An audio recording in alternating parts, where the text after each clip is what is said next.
MSNBC host Mehdi Hasan pointed out on Sunday that there's one thing that Governor Ron DeSantis, Republican Florida, loves to talk about, and it's freedom in his state. But the latest moves are working to restrict academic freedom, freedom of speech, business freedom and others. The latest piece of legislation would remove many degree programs in public universities, blocking the freedom of students who opt to study such subjects. Jeremy Young, the senior manager of free expression and education at PEN America, told Hasan that the new bill is by far the worst that the Florida legislature has explored thus far, possibly forever. It's not even close to some of the other bills that we've seen in other places, Young explained. Many red states have fought to restrict education that teaches the truth about America's history of slavery and civil rights under the guise of white parents being triggered. This bill would go beyond recent attempts to restrict classroom teaching and speech in higher education, classrooms and readings. It would restrict instead entire universities. Among other provisions, it would require that general education classes include only material that promotes the values necessary to preserve the constitutional republic and traditional historically accurate coursework, and ban general education courses based on unproven theoretical or exploratory content. This is a bill that would really end academic freedom in higher education.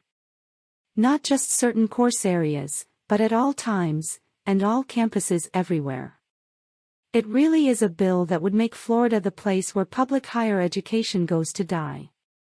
Education is often one of the most significant components for businesses choosing to relocate to states. While the businesses themselves might not focus on it, the workers certainly do. Such was the case in 2018 with Toyota and Mazda, which ignored the concerns of the workforce for tax incentives. If there isn't a skilled workforce to choose from, businesses don't see the state as a good place to relocate. It's a problem that Oklahoma has faced for several years as the standard of education has been significantly reduced. South Florida is already facing a skilled workforce shortage. For companies that are looking to relocate their existing workforce, millennials and Generation Z doesn't want to move to states that aren't supportive of their families, CNBC explained. Meanwhile, DeSantis has made it clear he's willing to target employers that oppose his politics, as he did with Disney, one of the state's largest employers.